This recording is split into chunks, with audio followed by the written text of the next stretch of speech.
ọ̀rọ̀ àwọn ọmọ Ifẹ̀ àtàwọn ọmọ Ọ̀yọ́ ó ti ń gbójú mi lọ ó sì yẹ ká pera wa ṣàkíyèsí. Gbogbo ọmọ tó bá lè wo bàbá sùsùn tó pè lórí burúkú á jẹ́ pé bí wọ́n bá pe bàbára lé lọ́mọ àlè á jẹ́ pé kò léèwọ̀ á jẹ́ pé bàbá tiẹ̀ náà ò jọ lójú. Ilé láti kẹ̀sọ́ ròde kó tó di pé social media dé ó ti níwọ̀n ó kálukú lára rẹ̀ ohun tí social media dé bá lára ó kálukú ni wọ́n wù níwà. Kí ló dé bá a bá gba orí ìtẹ́ yìí lórí ìtẹ́ wa ẹ sì jẹ́ àsinmi kásìmí mọ́tò wóró. Àwa ń pe Ọ̀ọ̀ni Ifẹ̀ à ń pè ní crocodile. À ń pa Aláàfin Ọ̀yọ́ à ń pè wọ́n lágọ̀ọ́dọ̀yọ́ àwọn ó kọ bú. Orí ẹni tó bá láǹfààní tí bá ń bá wèrè jà ẹ ti mọ̀ pé wèrè náà ni gbogbo wọn ni. Kí ni yàtọ̀ nínú àwọn tí ń bú Aláàfin Ọ̀yọ́ àtàwọn ọmọ Ọ̀yọ́ náà tí ń bú Ọ̀ọ̀ni Ifẹ̀? Jàmbá tà fún jàmbára elételétéyé ẹ̀ yàtọ̀ síra yín. Ọ̀rọ̀ wo ló dùn lẹ́nu akọ́bẹ̀jẹ gbogbo ẹ̀yin tẹ́ ń gbọ́ àwọn ọba yìí bí ẹni láyé. Èyí ẹ mọ̀ ń gbìjà Aláàfin Ọ̀yọ́ ló nílẹ̀. Àwọn ọmọ Ifẹ̀ ò ní Ifẹ̀ lórísun. Dákun àwọn bàbá yìí atọ́ba tẹ́lẹ̀ kó tó jọba gbogbo wọn ní tẹ̀tẹ̀ ògbògbó tí lómi tẹ́lẹ̀ kójò tó dé. Ẹ sì jẹ́ àfi wọ́n lẹ̀ wọ́n yóò tán ní só pàdé só. Tani kan tí ó jẹ tí ó mú dé bá tẹ́lẹ̀ kó tó dórí oyè. Kí lórí burúkú táwọn ọmọ ọ̀dọ́ ọ̀sẹ̀yìn wá ń bá kiri tá à ń gbèjà wọn. Wọ́n mú fọ́tò Ọ̀ọ̀ni wọ́n gbórí crocodile síbẹ̀. Wọ́n mú fọ́tò Aláàfin Ọ̀yọ́ wọ́n gbórí ọ̀bọ síbẹ̀. Ni mo fi pè yín lọ́mọ àlè. Ọmọ àlè ń bẹ lọ́yọ̀ọ́ ọmọ àlè ń bẹ nífẹ̀. Kìí ṣe pé gbogbo orúwa yóò lọ́rọ̀ tá a fẹ́ sọ. Bára ilé ẹni bá jalè ó ṣe là á wí ẹnu mi ọ̀gbá kí n bá Aláàfin Ọ̀yọ́. Ẹnu mi ọ̀gbá kí ní ọ̀jájá ni mo fẹ́ kọ́nà àbùkù sí. Bọ́ bá jọmọ ọkọ Yorùbá tọ́jọ́mọ ọkọ ó tù lóòótọ́.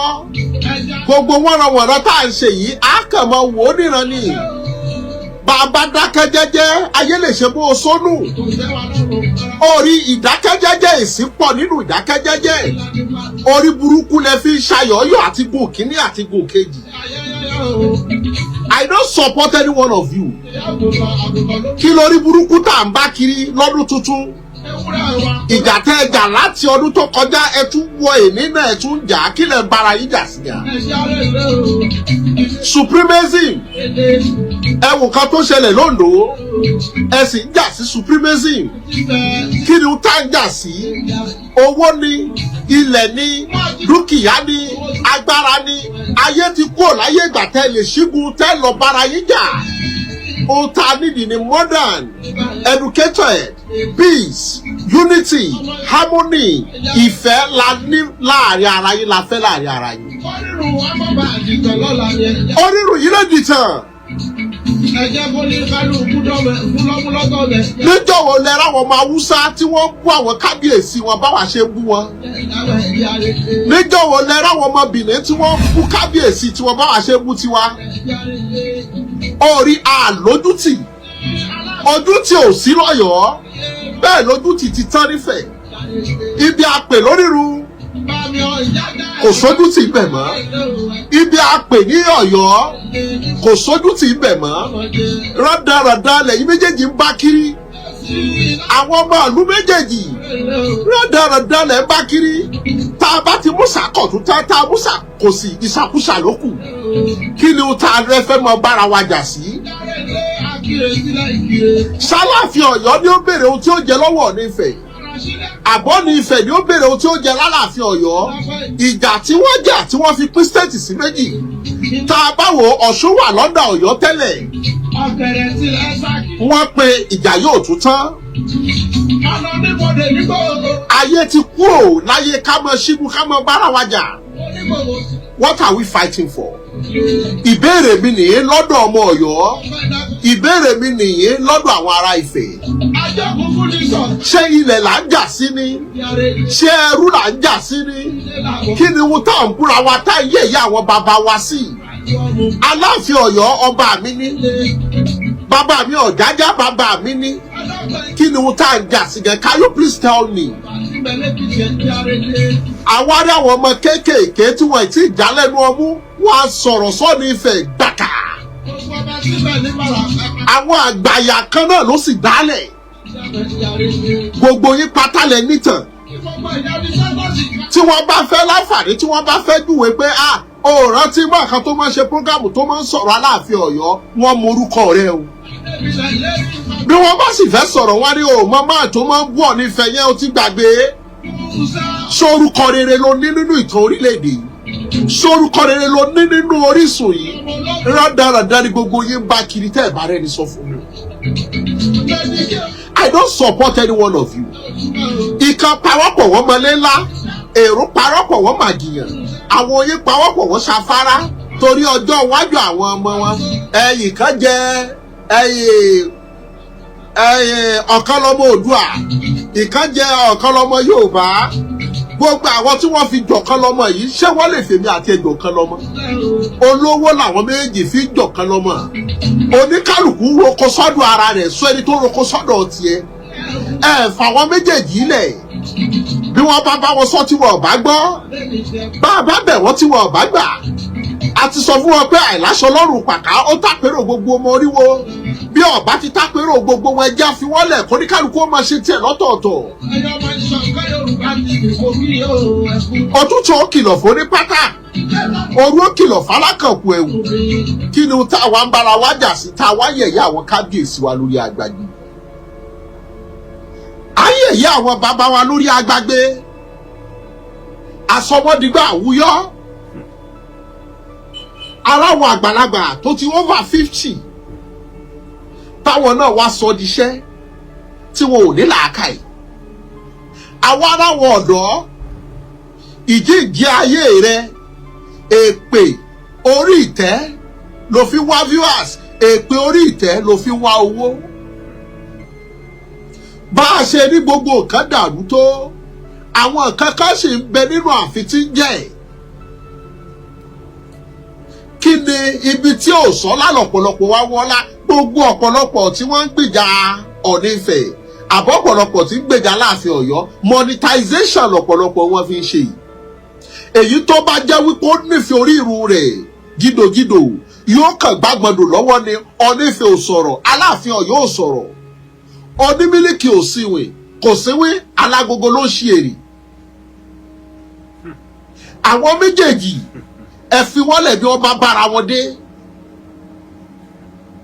Bàbá wa ṣì kìíní lónìí àárí tẹ́lẹ̀ yìí ọ̀ sọ̀rọ̀ tàbá rí tọ̀hún àárí tí wọ́n sọ̀rọ̀ ẹ fi wọ́n lẹ̀ wọ́n yó ní sọ pàdé so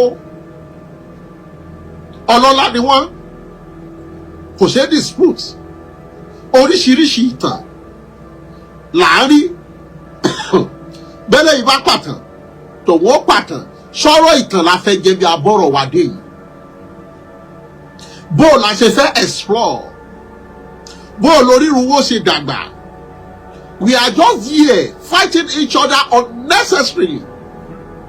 Àkọ́kọ́ both of you ló ní jurisdiction bí tẹ́ ẹ lè dé you are just public officers àtẹni tó jẹ́ co-chairman àtẹni tó jẹ́ rotation chairman gbogbo ọba lónìí you are under public officers you don't have any final say you can be expelled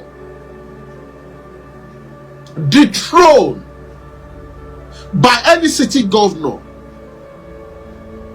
Ṣèyí Mákindé can dethrone Aláàfin Ọ̀yọ́ Akeem Ọ̀wọ́adé ikú bàbá yèyé Likewise, Adeleke can dethrone Onife.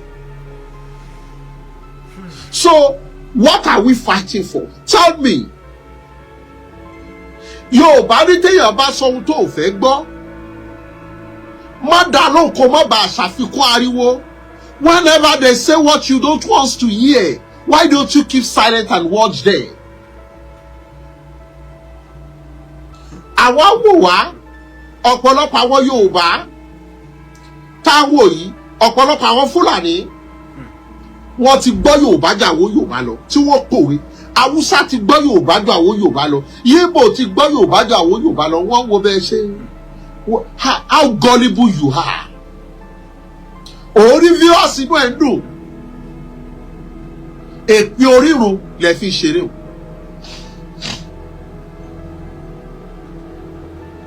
Ayé yìí ti kúrò láyé ẹ ṣígun lọ.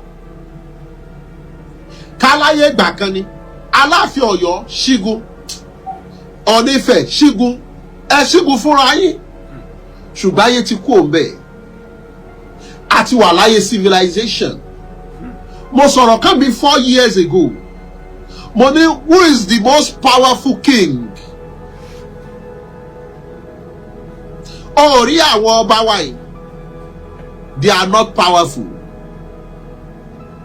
Because they are under Commonwealth. Wọ́n wà under Commonwealth. Who is the leader of Commonwealth? Queen Elizabeth was the founder and the supreme president of Commonwealth. He doesn't take passport to any country. He doesn't take visas. Oh, àwọn kábíyèsí wa bí wọ́n fẹ́ lọ Kútọ́nù bẹ́ẹ̀ gbọ́dọ̀ gba visa wọ̀nyí.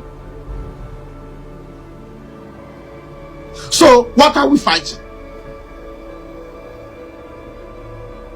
Ṣé Queen Elizabeth, when Queen Elizabeth died, Charles was installed.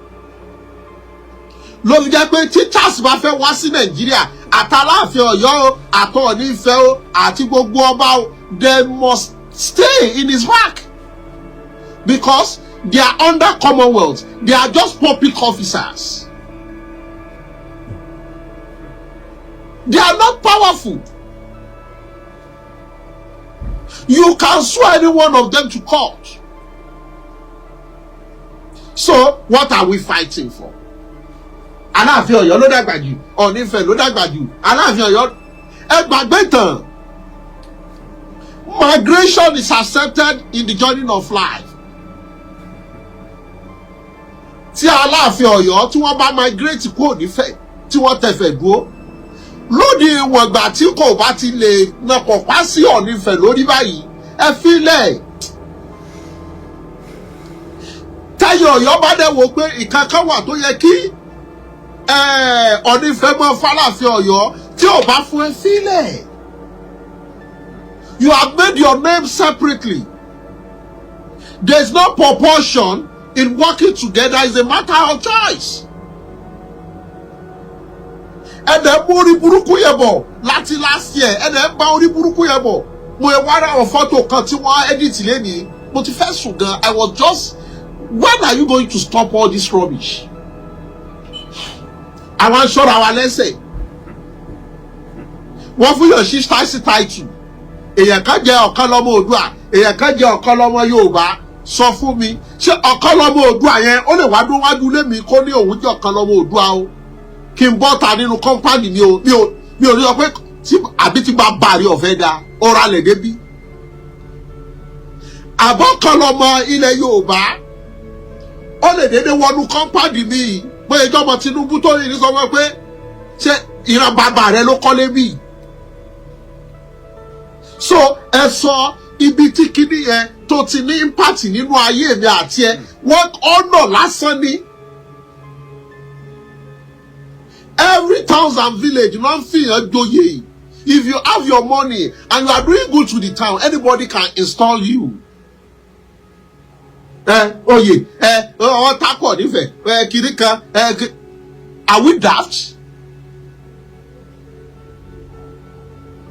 Anybody can do anyhow. Tí neighbor mi tí mo bá kí tó bá ti lówó bá mi ṣe tiẹ̀ lọ́tọ̀ọ̀tọ̀. Kí ni mo fẹ́ mọ bàjà fún? Why are we fighting? Tell me the advantage of the fight. We now get to the stage calling Onife crocodile, calling Alaafin Oyo, all sorts of names as well. Ara wọn kan ọmọ Ògún ni, àwọn náà ń pe Onife lábọ̀rẹ̀. So, are we promoting our culture? Are we selling them out in a good manner? Are we promoting our tradition? That is the custodian of culture. That is the seat they sat on. None of them is powerful. Láyé tí wọ́n ní agbára. Ṣẹ́rí gbogbo Ọ̀yọ́ Empire. Ọ̀yọ́ Empire was then just like a military base, and we can call it the prime minister there. And it's not in existence. Ọ̀yọ́ can never order any military or Ibadan to go and face any war anymore. No. Likewise, Ife ò kan lè ránṣẹ́ kan pé ẹ lọ pé Ọ̀rànmíyàn wá o, ayé ti civilize, we are all expanded.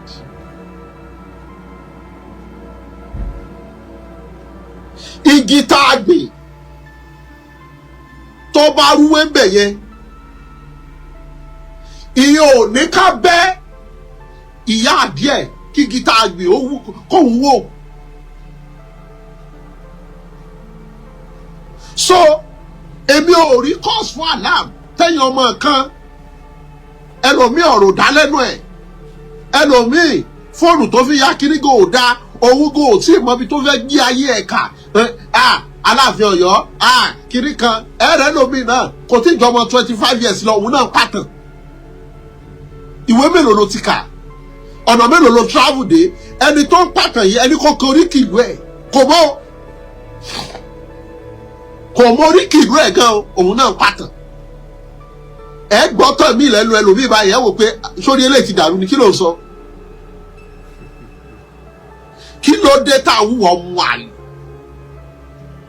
Nítorí tó o bá jọmọ àlè, ọmọ àlè Ifẹ̀, ọmọ àlè Ọ̀yọ́ ni, ọmọ àlè Ọ̀yọ́, ọmọ àlè Ifẹ̀ ni.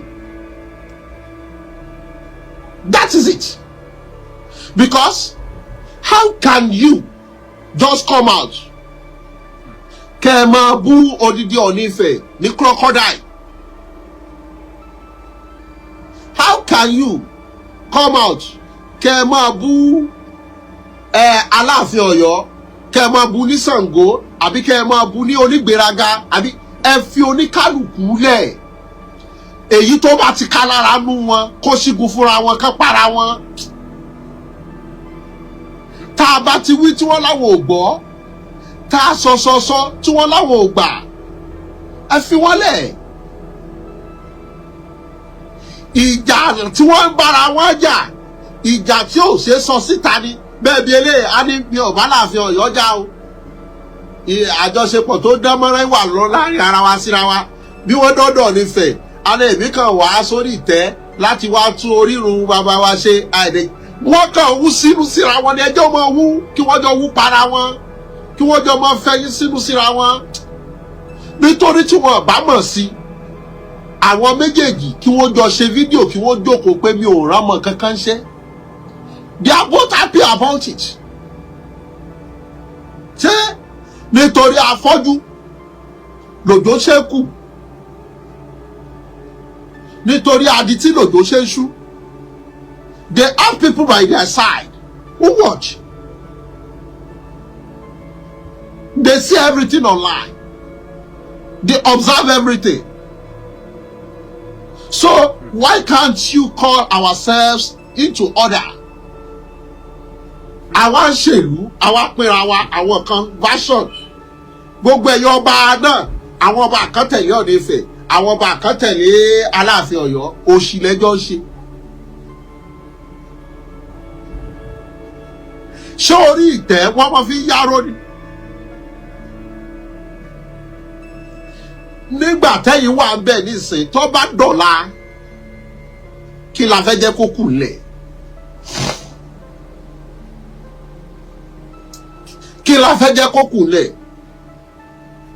ẹ lọ sáwọn Emirates àwọn ọba wọn ló pàṣẹ ìlú wọn. even àwọn tó colonize wa tá a pè ní British Empire àwọn Charles àwọn ni wọ́n ṣe ń pàṣẹ ìlú wọn. ẹ̀yin ẹ̀ lè pàṣẹ local government o tẹ́ ń bara yín jàjà dìde nìyẹn o. ẹ̀ lè pàṣẹ local government. There's nothing tí parliament fẹ́ ṣe ní British Empire tí wọ́n ní lọ gbé bá Charles pé Charles sign this document. ta ló yan prime minister ní British? kábíyèsí wọn ni. gbogbo currency wọn ìgbà tí Queen Elizabeth wà láyé ìyá Ṣàlí ni wọ́n fi síbẹ̀ Elizabeth ló wà ń bẹ̀. nígbà tí Charles ti wọ ọbẹ̀ ní ìsìn ta ni wọ́n fi sórí currency wọn? ọba wo nínú àwọn ọba wa ló wà níbi owó? àwọn tó colonize wa nìyẹn o tí wọ́n kó wa lẹ́rú. àwọn sì ń lo ọba tiwọn. There's what we call the bloodlines. àwọn ẹ̀jẹ̀ ìbí. ọ̀dọ̀ tiwa ìletò síletò àwọn bọ́mọ̀ bára wọn jà lórí ilẹ̀. We are still Africa with that black mentality. We are fighting ourselves. gbogbo ìta àwọn ìran nísìnyí àrídìdì nìkan tí ó kọ́mẹ́ǹtì síbẹ̀ tí ó mọ bẹ́ẹ̀bù. We are getting old every day by day. ọjọ́ tó ní kálukú ó lò lórí ìtẹ́ ìdínkù ni kò lékún. kí lẹ fẹ́ gbórí ìtẹ́ ṣe? tá a bá fẹ́ sọ̀tọ̀ bàbá wa Adésọjí Adérẹ̀mí ó ní bá a ṣe sọ̀tàn wọn.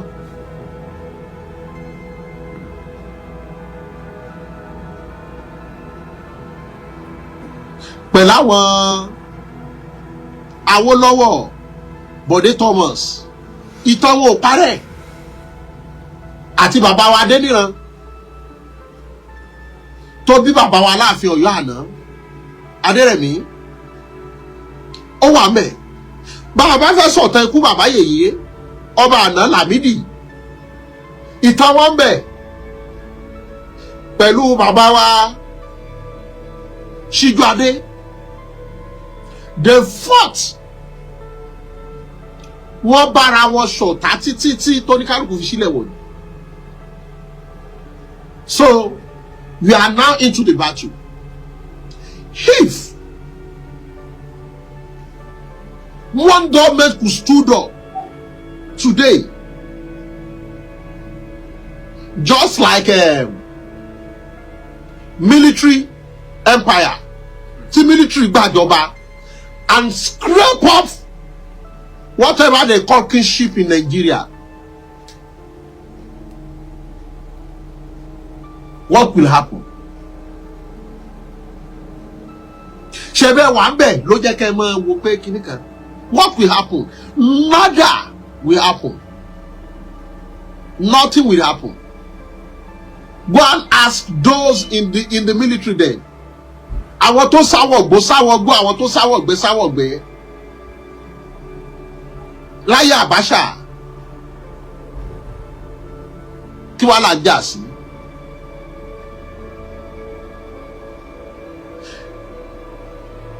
Kábíyèsí ẹ̀bẹ̀lẹ̀mí ó bẹ bàbá wọn Ọ̀jájá àti kábíyèsí Aláàfin tìlú Ọ̀yọ́ wípé àwa kan wà àníbù yín kàkà bẹ́ẹ̀ àmọ̀rawọ́ ẹ̀bẹ̀ sí yín. tó bá dẹ̀ kàràgídá bá bẹ̀yìn tá a bá gbọ́ apáyín tì wípé rádaràda lẹ̀ ń ṣe inú wa òdò sí kí là ń jalè lórí. mo fẹ́ síwájú àwọn lọ́balọ́ba mo fẹ́ máa bọ̀ kọ́ ba gbogbo ọba tẹ̀lé mi mi ò fẹ́ forí balẹ̀ fún lágbájá lágbájá ò fẹ́ forí balẹ̀ fún mi àti pé kíni.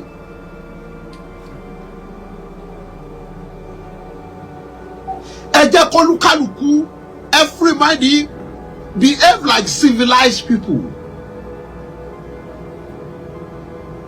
You are both well educated before coming to the throne.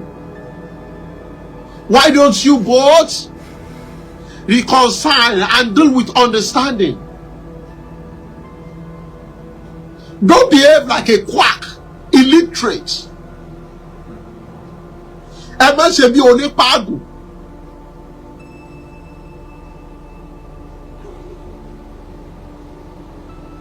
Báwọn bàbá wa bá ṣe kinní kan gbà kan tó bá kù díẹ̀ káàtó, àwa lè sọ di dọ́gbadọ́gba tájọ mọ́ fi jùjù.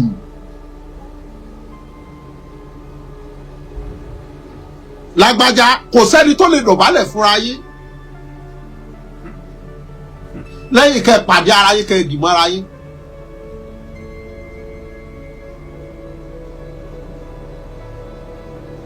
Aláàfin Ọ̀yọ́ kò lè rọ́bà. Ìlú wo ló súnmọ́ wa ní Ọ̀yọ́ yẹn náà? Ọba Ìbàdàn kó wá ní kò kí òun dáadáa. Bẹ́ẹ̀ tá a bá wò tán baálẹ̀ ni wọ́n ní Ìbàdàn láyé ìgbà tí Aláàfin Ọ̀yọ́ ti ń dádé.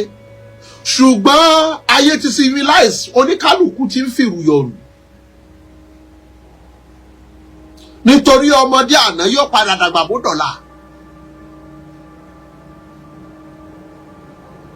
Ẹ ti jọ wà nípò pé àbọ̀ òní kábíyèsí. Ẹ wá ń ṣe yọ̀bọ̀ ẹ wá fún àwọn ọmọ kéékèèké tó yẹ kí ọmọ kan ṣẹ̀kẹ́ ní ẹ lọ gbé wá láàfin. Àṣẹ ọba dà lẹ́nu. Mo wo kiri kan ọba Benin, èèyàn kan sọ̀rọ̀ sí àwọn ọmọ ìlú ẹ̀ gbé wọ́n dẹ̀ gbé lọ sáàfin. Ta ló lè gbé wá sáàfin yín nìsín? Kò sáṣẹ ọba mọ́. Ẹ kàn wá bẹ̀, sorry to say o, ká wọ agbádá, ká wọṣọ, ká kórùkẹ̀rẹ̀. Ohun tá a fẹ́ láàrin yín, àṣẹ ọba ni kẹ́ ẹ dá padà, kẹ́ ẹ dáfẹ́ padà. Ìfẹ́ ti sọnù. Ẹ ò nífẹ̀ẹ́ ara yín. Kí ló dé tẹ́ ń gbèrò? Kí lágbájá ó ṣubú, kí tàmẹ̀dù ó ṣubú? Àṣìṣe ara yín làwọn ọmọ ìlú yín wá káàkiri.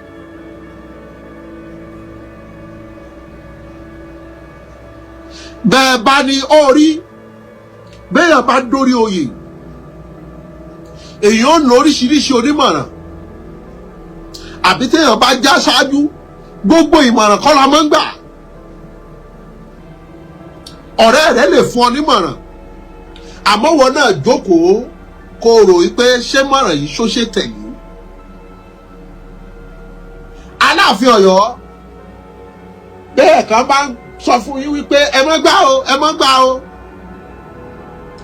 Àṣẹ yín lóòótọ́ lódodo ẹ̀yin lè ń jẹ gbogbo oyè tó bá ti wá láti Yorùbá land látọjọ́ tó ti pẹ́. Tá a bá wò ó láyé àwọn Ààrẹ Ọ̀nà Kakanfò bí àwọn Akíntọ́lá, Abíọ́lá, ilẹ̀ Ọ̀yọ́ ni wọ́n ti ń jẹ. We don't dispute that. Àmọ́ ìfẹ́ là ń bára wa sọ. Gbogbo òtù là ń jẹ́ nìsí o, káàró òjíire là ń jẹ́ o, ẹ má jẹ́ àtàrà wa. Kò sí bẹ́ẹ̀ bá bi ọmọ Yíbò ìjà lóde lónídòwe tẹ́ ẹ bá ní ọmọ ìlú wo ni ẹ wá ní àmọ́ ọmọ òtù yóò ní what tribe is òtù, kò ní understand you. Gbogbo ìta ṣe ọmọ kótó jíire ọmọ òtù kiri kan àǹtara wa ni o Yorùbá gbogbo wa àti Ifẹ̀ àti Oǹdó àti kiri Ọ̀yọ́ ẹ̀kú lẹ́kú Yorùbá gbogbo wa gbogbo òtù là ń jẹ́ yẹn mo kàn ń wo we have 3 tribes we have Hausa Yoruba and what do you call it Igbo because I'm not Yoruba I'm Otu àwọn èèyàn ẹni tó o bá sọ fún mi are you normal kò lè yé kò pàdé Hausa nìkan ni what tribe are you are you Yoruba ohun tí ó sọ fún ọ wí kó wá ní I'm Otu yóò ní Otu what wà láì kò lè yé Ọláwálé mo kì í sà kò lè yé so à ń differentiate orúkọ yẹn à ń tara wa ni orúkọ yẹn náà láàjọ ọmọ jẹ́ àbọ̀jọ fi wèrè pọ́ọ̀tì ẹ̀ táfìjọ gbà fúnra wa ni àwọn ò ṣe Yorùbá o àwọn ò ṣe Yorùbá gbogbo yẹn àkàn tara wa ni àtijọ́ establish orúkọ yẹn gbogbo wọn mọ̀ jẹ́ Èkìtì làwa o àwọn ò ṣe Yorùbá o they will ask you are you Yorùbá or Hausa ẹ̀yà kan ló tún fẹ́ dáyàtọ̀ tá a máa ń sọ pé Fúlàní àwọn Hausa gan sọ fún ẹ pé don't call it Hausa Fúlàní Hausa Fúlàní is different. lọ́jọ́ wo láyé ṣe àmọ́ sọ pé ó tù ní wá káàárọ̀ òjíire àbí wọn lọ tẹ̀sí sán mo kàn wọ́n gba àwọn tó ń ṣe bọ̀dẹ̀ à ń ṣeré pa ni. tó o bá máa fíìlì ẹni fọ̀n pé try Adébáyọ̀ mo kì í sà tẹ́ ẹ bá máa fíìlì ẹni fọ̀n tó sọ pé try ṣé wàá kọ òótù àbí káàárọ̀ òjíire wọ́n sọ pépà rẹ̀ sí ibì kan ni what tribe are you Yorùbá ìjàlódé là ń ṣe òtù là ń ṣe káàárọ̀ òjíire orí aṣọ tó ti kiri kan tó ti wọnú obìnrin kò ṣe é yọmọ àti pera wá Yorùbá náà àti pé àti gọ̀ náà ṣẹ́ni gbogbo káàárọ̀ òjíire òtù yẹn wọ́n ṣeré pa ni.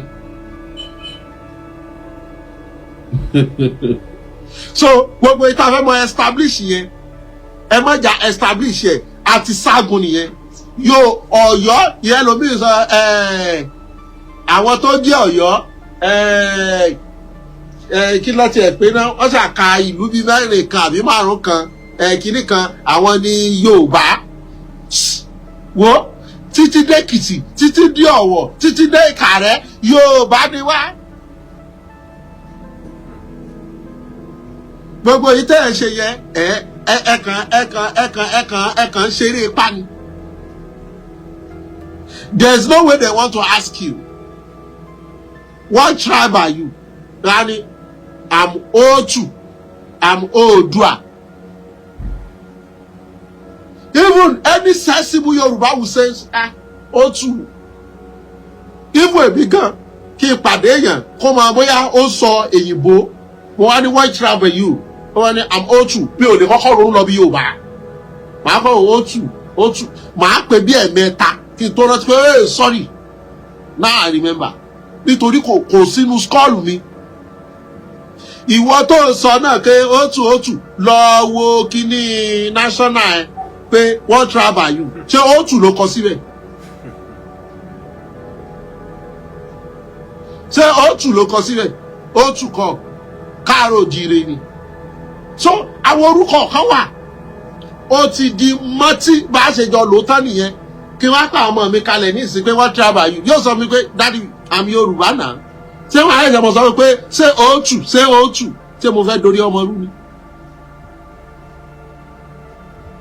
so ìjà tó dé táwọn àdìrẹ́jẹ́ tí Otu tà sọ ìkíní kan ibo ló tù dé we are all Yorùbás. You see that? What do you call it? Or you like it or not, everybody is Yoruba, and you are not the one carrying the name gbogbo wa Yoruba by tribe.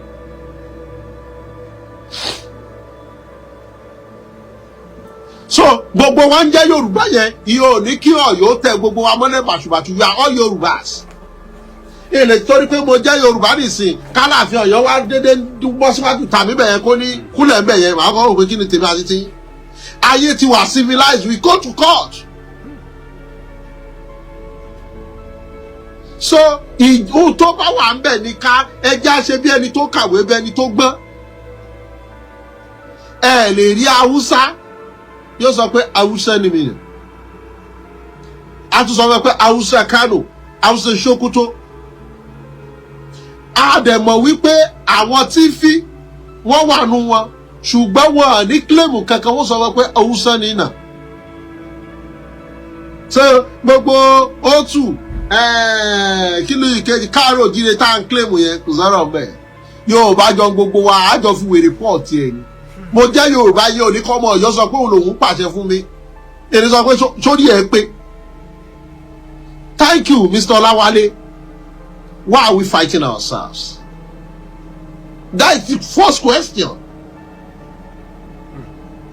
Àkọ́kọ́, Alaafin Ọ̀yọ́, you are a Canadian. You are well educated, you are well exposed. Embrace peace.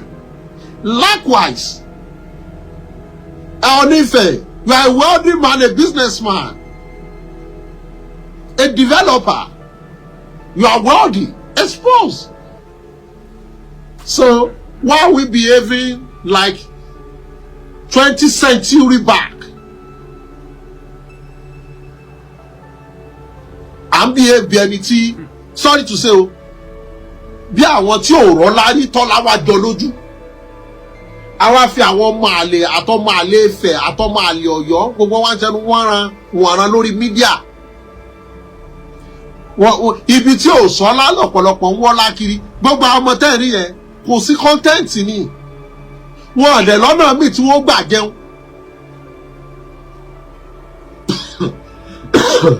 Wọn lọ́nà míì tí wọ́n gbà jẹun. Lẹ́fi rò pé wọ́n ń gbìjà Ọ̀yọ́ àbí wọ́n ń gbìjà Ifẹ̀ kò sọ́nà oúnjẹ míì. Kárí wọn lọ́nà oúnjẹ míì wọn ní ṣe tó bẹ̀ yẹn. 80% tẹ́ ẹ bá láwọn tó mú kankan ẹ lọ wá ní wọn wò wọn níṣẹ́. Àwọn 20% tàbí láwọn tó wà lábroad tó mú kán wò pé òun ti yó so ó ti yó ó kàn fẹ́ cash cruise nígbà tí ò sẹ́ni tí ó mọ bá rojọ́ ní ibi tó wà tóun náà bá kàn délé ó kàn fi pass time torí mo ti wo gbogbo wọn. Tó o bá nífẹ̀ẹ́ orírun rẹ wàá nífẹ̀ẹ́ Ọ̀ọ̀ni Ifẹ̀, tó o bá nífẹ̀ẹ́ Ọ̀ọ̀ni Ifẹ̀ wàá nífẹ̀ẹ́ Aláàfin Ọ̀yọ́. Ṣùgbọ́n wọn tó o bá ti lè bá Aláàfin Ọ̀yọ́ níjọ́ t'Ọ̀ọ̀ni Ifẹ̀ bá ṣe ọ̀ọ́bù nítorí kò ní fi ẹ̀ lẹ́nu. Ọmọ tó bá ti lè pe babo oníbaba lórí burúkú a jẹ́ pé njọ́ tí bàbá rẹ̀ bá ṣe ohun tí ó dùn yóò bú bàbá ẹ̀ náà. Ó rí gbogbo ẹ̀yin tẹ́ ń bú Ọ̀ọ̀ni Ifẹ̀ orí yín ti dàrú.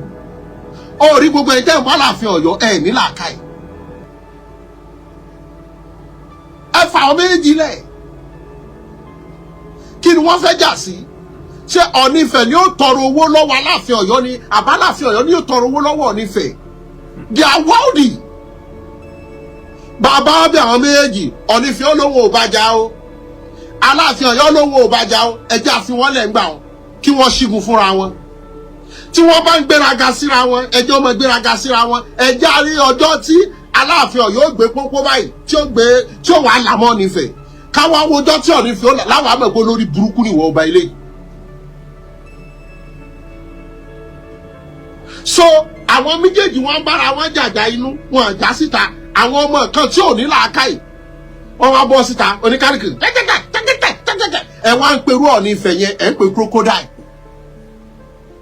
Well educated, well civilized, well exposed. Ṣé àwọn kórìí ọmọ yẹn ti dàrú? A jẹ́ pé Aláàfin Ọ̀yọ́ tó ń gbèjàgò dámọ̀ kankan lójú ẹ̀. Fọ́tò tí mo rí rọ̀lẹ́ yìí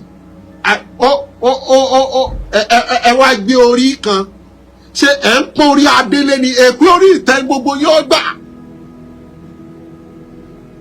èpè orí ìtẹ́ lẹ́ gbà.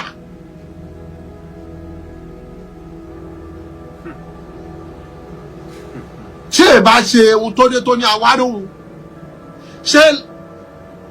ṣé bá a ṣe wá wà yìí níbi abadé yìí wọ́n lọ jagun lóńdó wọ́n ń kó wọn lẹ́rú ẹ̀yin ọba yẹn ẹ wá pé kẹ́ẹ̀tì ẹ̀ wá pàtìjú tì kẹ́ẹ̀dì mọ́ra yín kẹ́ẹ̀tì kẹjọ lo òde bí ẹ̀mejì kájọ rí yín pọ̀ kí inú wọn dùn tó o bá rò pé mi ò bọ̀ bú Ọ̀ọ̀ni Ifẹ̀ ó tanra rẹ ni o tó o bá rò pé mi ò bọ̀ bú Aláàfin Ọ̀yọ́ ó tanra rẹ ni o mi ò ní lanu mi ṣe àwa ara wọn àgbàyà tó ti lé 50 years àwọn náà ràndán rodo báwọn ọmọdé ọba gbọ́n sẹ́yìn àgbàlagbà náà ṣe làákàyè